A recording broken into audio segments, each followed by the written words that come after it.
אזרחי ישראל, לפני שנה חגגנו את חג הסוכות. באותה עת בדיוק, יחיא סנוואר עסק בהכנות האחרונות לטבח ה-7 באוקטובר. אני ניצב בפניכם היום כדי לבשר לכם שיחיא סנוואר חוסל. מי שביצע את הטבח הנורא ביותר בתולדות עמנו מאז השואה, רב המרצחים שרצח אלפי ישראלים, חטף מאות אזרחינו, חוסל היום על ידי חיילינו הגיבורים. והיום, כפי שהתחייבנו לעשות, באנו איתו חשבון. היום הרוע ספג מכה קשה, אבל המשימה שלפנינו עדיין לא הושלמה. למשפחות החטופים היקרות אני אומר, זהו רגע חשוב במלחמה. אנחנו נמשיך בכל הכוח עד להשבתם הביתה של כל יקיריכם שהם יקירנו. זו מחויבות עליונה שלנו, זו מחויבות עליונה שלי. ולתושבי עזה אני אומר, סנוואר הרס לכם את החיים.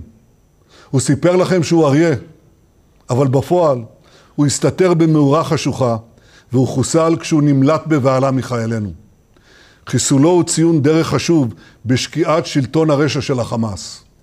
ואני מבקש לומר שוב, בצורה הכי ברורה, החמאס לא ישלוט יותר בעזה.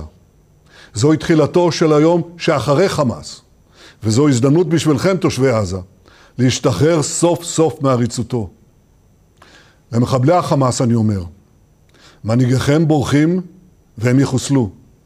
אני קורא לכל מי שמחזיק בחטופינו, מי שיניח את נשקו וישיב את חטופינו, נאפשר לו לצאת ולחיות.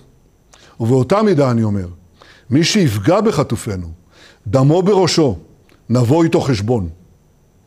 השבת חטופינו היא הזדמנות להשגת כל יעדינו, והיא מקרבת את סיום המלחמה. לעמי האזור אני אומר, בעזה, בביירות, ברחבי האזור כולו, החושך נסוג והאור עולה. דף, הנייה, סנוואר, נסראללה, מוחסן, אקיל ורבים משותפיהם אינם. אני קורא לכם, עמי האזור, יש בפנינו הזדמנות גדולה לבלום את ציר הרשע וליצור עתיד אחר, עתיד של שלום, עתיד של שגשוג באזור כולו. ביחד אנחנו יכולים להדוף את הכללה ולקדם את הברכה. כעת ברור לכולם, בארץ ובעולם, מדוע התעקשנו לא לסיים את המלחמה, מדוע התעקשנו מול כל הלחצים, כן להיכנס לרפיח, המעוז המבוצר של החמאס בו הסתתרו סנוואר ורבים מרבי המרצחים. אני מבקש להביע הערכה עמוקה ללוחמי צה"ל והשב"כ ולמפקדיהם על פעולתם הנחושה והאמיצה, אין טובים מהם. היום שוב הבהרנו מה קורה לאלה שפוגעים בנו. היום שוב הראינו לעולם את ניצחון הטוב על הרע. אבל המלחמה יקיריי, טרם הסתיימה, והיא קשה, והיא גובה מאיתנו מחירים כבדים. אני מבקש להביע מעומק ליבי את תנחומיי למשפחות שאיבדו את יקיריהן. אני מבקש לחבק את משפחות גיבורינו שנפלו. הקרבתם העילאית, כולל בימים האחרונים, מקרבת אותנו לניצחון. כדברי דוד המלך, ארדפה אויביי ואשמידם, ולא אשוב עד כלותם. אזרחי ישראל, אנחנו במלחמת התקומה.